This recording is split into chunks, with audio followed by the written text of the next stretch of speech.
Welcome to Because You Need to Know. I'm Edwin K. Morse, President and founder of Pioneer Knowledge Services. This series is your digital resource of valuable conversations with nonprofit and knowledge management enthusiasts from across industries and from around the globe. Hello, everybody. My name is Maria-Rosa Moroso. I go by the short name of Mia. So I'm currently located in the Netherlands, but you hear a funny accent. So my background is actually, I'm Italian, but I grew up in Sweden. So from Italian parents, and now I ended up in the beautiful Netherlands. The most interesting thing sort of near and around me is that we do live in a very diverse and international context and environment. And that is something that I truly appreciate. Plus, super close to Schiphol Airport, so we can fly wherever we want, whenever we need, and hopefully we will resume flying very soon again. What I absolutely love working in is obviously knowledge management. That is why I sit here today with Edwin and we have our conversation. A lot has happened throughout the years, and many, I wouldn't call them challenges because I don't believe in challenges. I believe in a lot of opportunities that are just staggered one after the other. And the best opportunity that I've had so far was to be entrusted with developing the NCI agency's vision for knowledge management. So obviously the first one ever, and since then many more have succeeded. Currently, I work in a field of international and government. It's an international and governmental organization, or better known as NATO overall. And NATO, as we all know, yes, indeed, military organization, but also a very political organization. So I prefer defining it as just an international governmental organization because it's a hybrid. It's a mix between the two. Currently, I work for one of NATO's largest agencies, the NATO Communication and Information Agency. The agency provides C4ISR and IT capabilities and support across NATO and the nations. Interesting and international flair to the whole organization. If we look at the last book I read, I have to mention Robin Sharma, The Everyday Hero Manifesto. That's the most recent, and I'm still reading it. Obviously, if you have not, and if you are not familiar with Robin Sharma, I can only but highly recommend that reading. Great writer, but also a nice philosophy, life philosophy altogether. What I'm writing right now myself, I'm writing the fourth iteration of the NCI agency knowledge management strategy. So the one taking us further in the coming 3 to 5 years, depending on what leadership approves. A topic that I can talk about for hours and hours is trust. Because I think trust is at the backbone of everything we do. Trust is at the backbone of sharing. It's at the backbone of successful teams. It's really embedded in any kind of relationship we have, that being private or professional. And the thing is, trust comes at so many different levels. You have the personal trust, you have the professional trust, you have the organizational trust. And the thing is, I think that true magic happens when you start bridging from that professional trust that is pretty easy to achieve. You know, you have a high performer, you have somebody that is truly at the ace of his or her game. Bridging that person into establishing a personal trust with you or with the team, that is where magic happens, and that is where the true team spirit comes into play. So trust is really something that I cherish, that I try to live according to, and that I try to embed in the work we do, trying to create organizational trust to encourage sharing. Yeah. If people trust one another, they will share. Tell me how you install the effect of trust in an organization. Ooh, That's a big question. That's a really, really big question. So it's probably got a simple answer like how do you roll out knowledge management in an it is. organization, right? It is. It is as simple as that. But I think it's. I think when it comes to trust, and this is where you say, "Wait, how do you do it?" So what I can achieve personally within the IKM core team or within the IKM community, the information and knowledge management community, is limited to what we can achieve organizational wide. And that is why, exactly as you said, with knowledge management and how you roll out a big knowledge management effort, you need different players involved. And you need that cross-segmental participation. You need human resources embedded. First of all, you need leadership. And this is a taken, we all say it. We need leadership buy-in. But what does that mean? Right. What it means for us, at least as the NCI agency, is that we are blessed with having the second in command, or the chief of staff, being the IKM senior official. So he is really the champion of the information and knowledge management program. And in my role as the head of information and knowledge management, I report exclusively to the chief of staff. Okay. Having that leadership buy-in then helps us create a broader governance body and helps us bring in all those parts of the business that need to help us create trust. Because creating trust means, for me, is that we create an environment where it is also safe to fail. Yeah. It is an environment where indeed we share. We also share drafts because we all know it is a draft and therefore it is not perfect. But the moment you manage to get people to start sharing internally to an enterprise, to an organization, even non-finished products, as long as they are labeled as such, then you start creating an environment where people will start collaborating as well. You just stepped into the word I wanted to say, is that you're talking about creating a collaborative and non-punitive, and that's what you get into the allow to fail, because that gives also an allow to experiment and be a laboratory and to try things that haven't been done before. And I think that culture fosters trust in and of itself, but it also sets yourself up for blocking trust depending on personality. So when you talked about your leadership, giving you in the military, we would say they gave you cover. They give you cover to go forth and do your job. That means they're taking the flak. With that leadership pulling that forward or creating that ability to exist, the culture itself has to exhibit and behave in a way that allows trust to be built. Indeed. But do you think in an international organization such as yourself, do you find pockets of resistance or pockets of acceptance depending on location, region, time zone? I don't know.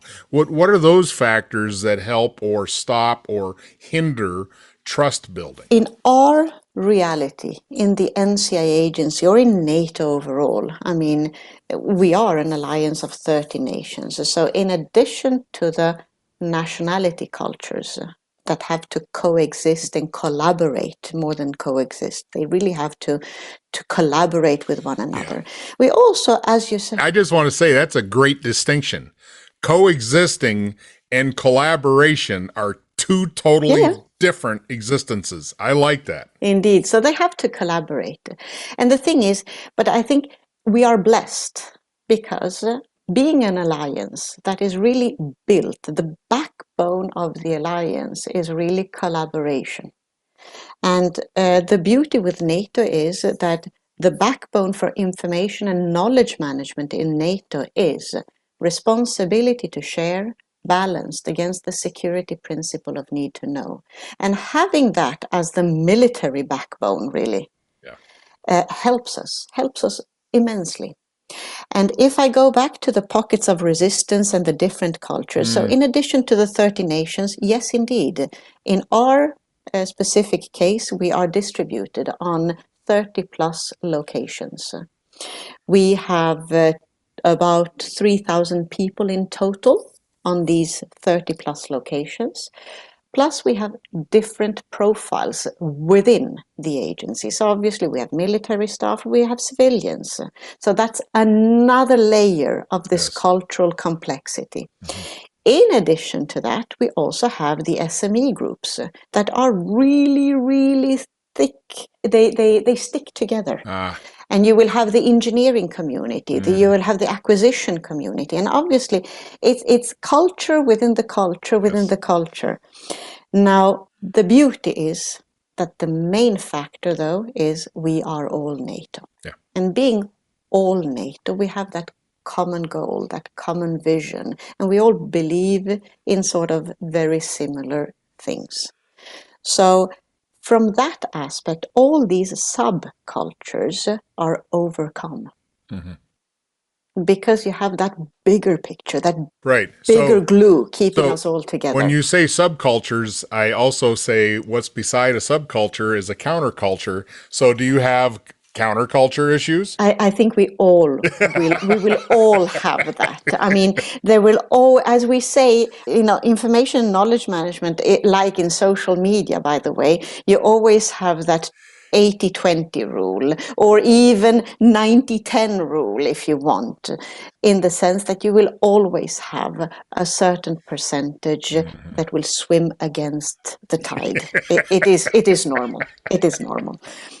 On the other hand, it is not always negative, because sometimes you do need that voice of reason. Sometimes you need that do swim against the tide and will tell you that, because they will maybe highlight other. And that is why I do not believe in challenges. I believe in opportunities. And if you look at them and what they have to say, there could be good gems in there to use and leverage from. You're flipping the coin here, because most people think of resistance and conflict as a negative, right? When you're dealing with a committee, when you're dealing with a board, when you're dealing with lots of people, and you may not necessarily have to get to consensus to where you're 100%, but at least if you have room for the voice of the 10%, to say, hey, I don't think like you guys do, and did you think about this? As long as there's room for those folks to exist and be recognized, that is a big plus. Indeed. They don't become an underground counterculture. They're up top, and they're saying, oh yeah, we're not drinking the Kool-Aid with you folks. So indeed, as long as there's nobody punching them down to say, sit down and be quiet, you don't know what you're talking about, or that negativity, exactly. Right? You have to let that exist. You can't just root it out and say, we're all going this way. I agree, Edwin. But that comes back to the trust we were just talking about before. Yeah. Because it comes back to the fact that allowing everybody to share, that being an opinion, that being something that sort of spans outside from the normal information, records, and content management, and just allowing them a voice.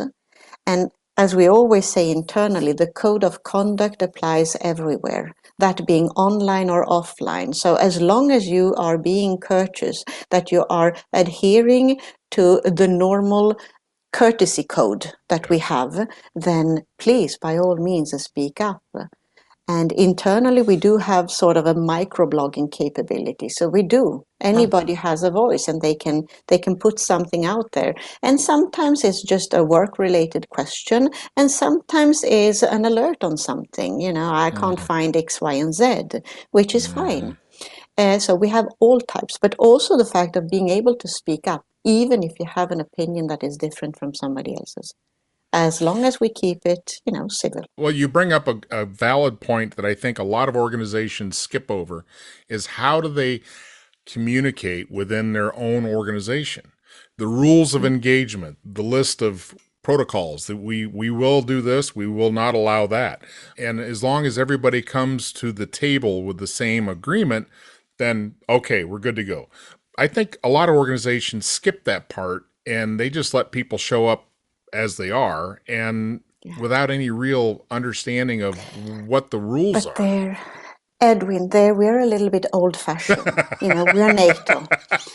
So being NATO, we have old traditions that we stick to. Oh. And those are the code of conduct, It's the way we are able to coexist between 30 nations. Well, coexist and allow collaboration. As you said, if you don't have those rules... It has evolved over the years. Yeah.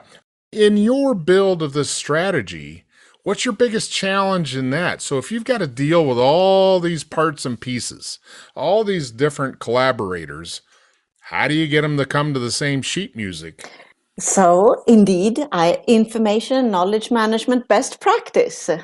We take the longer development route. So we do it in a really consensus-driven manner, as the rest of NATO. NATO, all decisions are consensus. They build upon the consensus of 30 nations.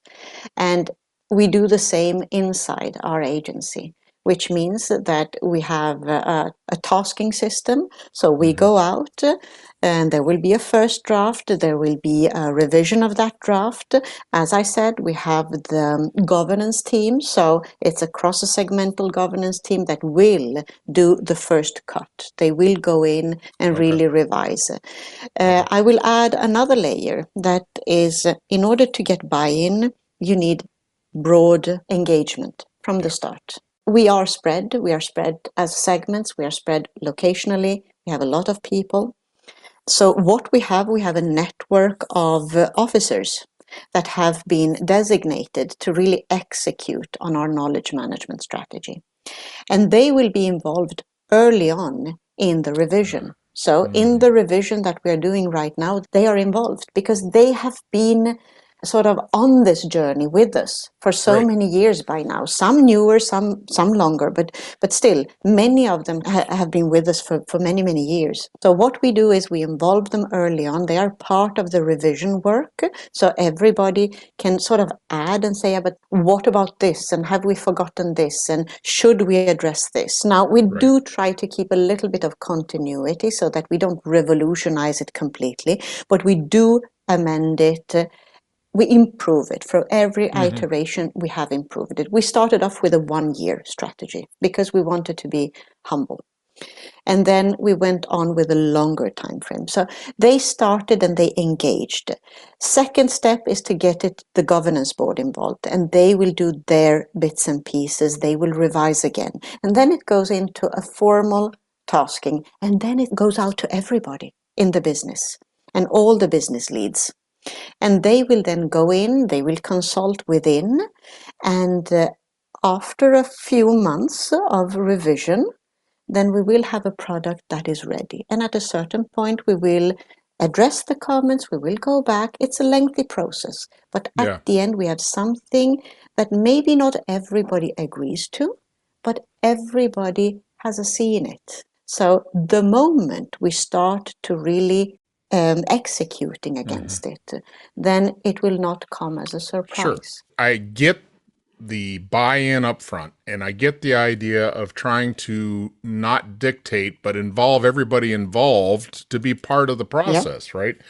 Yeah. With that, when you've got that high caliber approach, it could drag out forever. So do you have set time? We're going to take this to this point, and then we're going to the next step. Yeah, the tasking process itself has a standard operating procedure. So we will know upfront that we have a 2 weeks time frame for the first revision, a 2-week time frame for the second revision. And then there is a certain point where, and again, this is where we have executive leadership buy-in, there will come a point where we say, now we draw the stop here. Now we have to draw the line. And next step. Now, one interesting point is, one thing is having the coordination and having the understanding of the strategy. The other thing is the content that goes into the strategy. How do you define what comes first? How do you prioritize? What will be your focus? And that is something that we do with the previous years when we have done our benchmarking, we have done our intranet survey, we have done our other customer surveys, but we have also collected throughout the previous strategy period of 3 years was the last one. We have collected inputs and requirements from the business to try to understand what do we need to address next.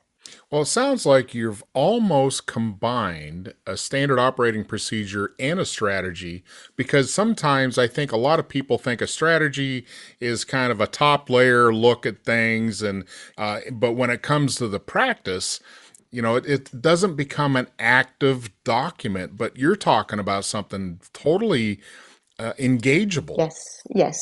It's a usable product because it's not just a guideline, it is how we're going to do things. It is intended as our guiding star. It is intended to set our priorities. Are we prioritizing internal knowledge creation? Are we prioritizing exchange with external stakeholders? What are we prioritizing? And the thing is, we do have in total 5 strategic objectives, and these are the ones that we are sort of forming our strategy around. And then we have a tactical document, which is a plan. And the plan goes into all the details. We should do for each objective, we have all the to-do list. And that is more of the tactical aspect. And then in addition to that, obviously being a NATO body, we have a lot of directives, and we have we don't have a lot, we have 2 main directives, and then we have a lot of SOPs, because indeed, in order for us to keep content and curation adequate and correct, we do need standard operating procedures. And we do need it for many other aspects as well. How do we mark artifacts? How do we distribute them? How do we deliver them? And etc., etc. In our context, we do need exact instructions on how things are done.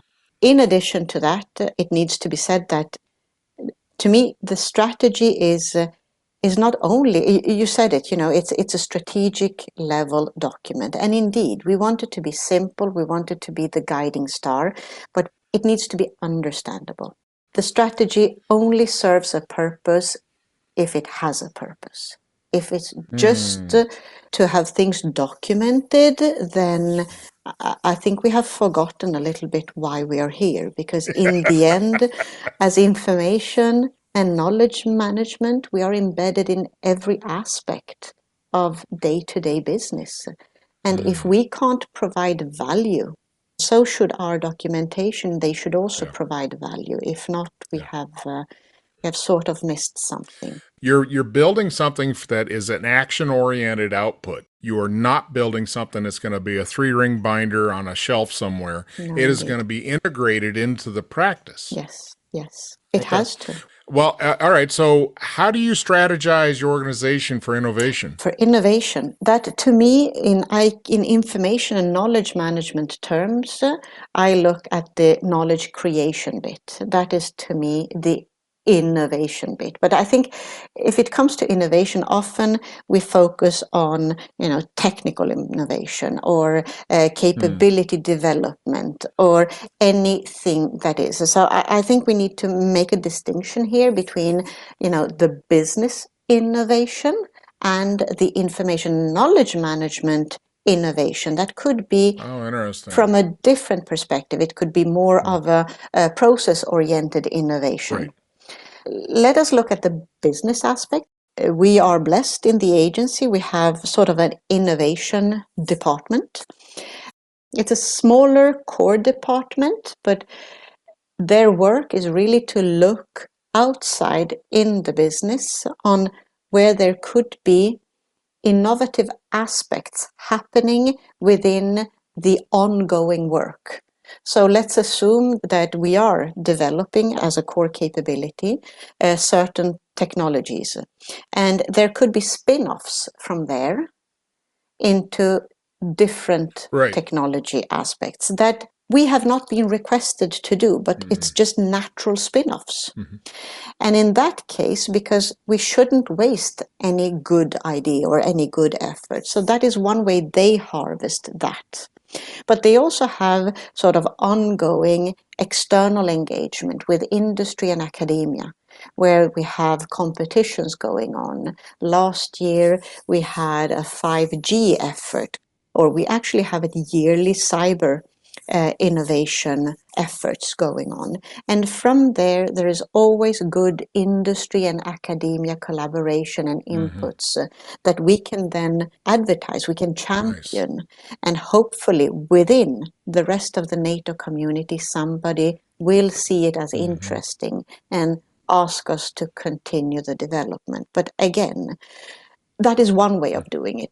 From an IKM perspective, what we have communities of practice. So we have a whole auto-generated, so anybody can start up a completely free-floating community of practice on any topic.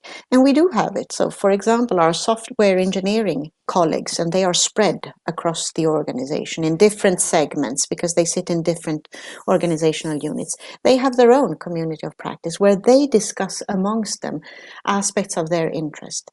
And now again, it's always difficult, when you have tight timelines and milestones and project deliverables, it is difficult to find time. But we have noticed that because it's completely on a voluntary basis, and these are people that join together to discuss topics of their passion. So in my case, it's trust, or I would add a second one, which is transparency. I love transparency. These are my two favorite words. But if we look at that, they have really found their own passion, because many of them are really, really passionate about what they do. So we have just allowed them an online platform to start sharing something that goes beyond their hierarchical belonging or their segmental belonging. And they can just do their innovation there. And innovation happens there as well. But I think innovation happens, it depends on how far out you will go, but innovation can really be anything. It can be an innovative process. Somebody says, listen, it's better to do it this way. And if we just start looking at it as innovation, for as small as it is, then that's the way it goes. The grease that keeps that all moving is it goes back to your main focus, which is trust. Yeah. So these communities of practice can exist, but you're providing a structure for that to just create and happen and within the walls of the organization. And that is what's the word? Tending the garden. You're basically tending the garden by setting the proper conditions for things to grow. Indeed. It's supposed to be organic. It's just supposed to be people just communicating. That's it. Yeah. And again, when you come to the safe to fail, it's the same here. Because we do accept that some communities will exist for years and others will just disappear. And it is okay. Yeah. Because during that period of time, they have used it. They have made some value out of it. Is it long-term value? Is it short-term value? Doesn't really matter. It's a little bit like, leading something or being the head of something. You do not necessarily need to know everything that goes on, as long as you know that those that need to know, they know. All right, I'm going to put you on a spot here, and you tell me what knowledge management is, my friend. What knowledge management is, to me, it's the process of enabling information to flow and knowledge to flourish. I like that.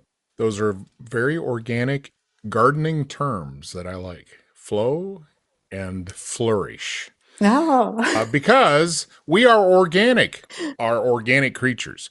We tend to exist better in an environment that just fosters growth, period. And those that have had the challenge or opportunity to work in an environment that pummels down all that growth and self-expression is a life sapper. It just saps the life out of you when you have to feel so negative in an environment that they don't let you create. Life and living is creation. You have an opportunity to create. Yeah. I think people just naturally find that as a plus.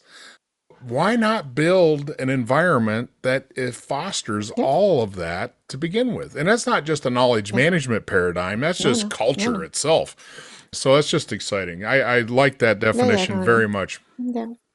At the end, it comes down to enabling people to really become the best of themselves. And then by doing so, they will then help the organization become better and better. Yeah. But again, it doesn't come on its own. No. It needs a lot of care. It needs a lot of care. And it's a care that obviously IKM cannot do alone. IKM is just one tiny part of it, if you want. It is much more. But I do believe that from an information and knowledge management perspective, what we can foster is transparency. We can foster openness.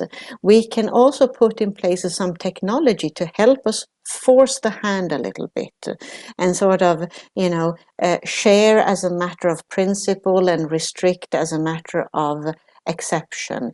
These kind of things. And if we put these guidelines out there, over time it will change. It will not happen overnight, but over time it will change. Yeah. And we have seen our journey has come from a traditional past where you would sort of protect what you knew and you would hold on a little bit to it, and the need to know was really, really heavily ingrained. And we are developing every year better and better. And I see, the latest thing we launched last year was the Oscar Award. If you look at it, it's around the Oscar values, and they are all sharing values. It's obtain, share, collaborate, advance, and reuse. That is what Oscar stands for. We don't have a board for it. It is really staff members suggesting their colleagues with a little description, and then we just open up the platform for likes, and people will start voting.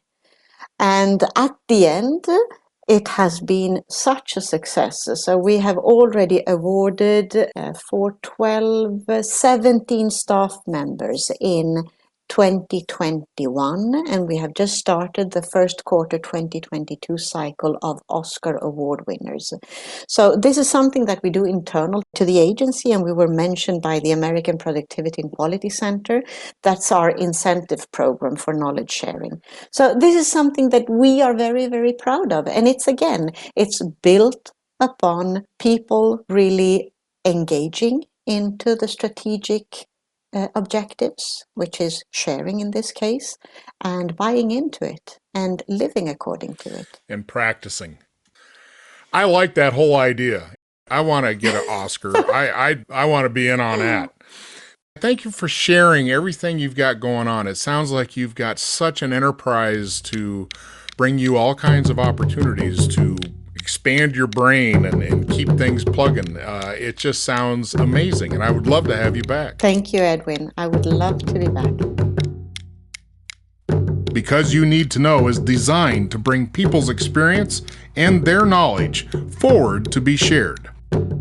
I'm Edwin K. Morse, and I thank you for joining in to listen to another conversation brought to you as a public service of Pioneer Knowledge Services, a nonprofit tax-exempt organization with a charitable knowledge management purpose. Find us online at pioneer-ks.org and add your voice to the conversation on Facebook.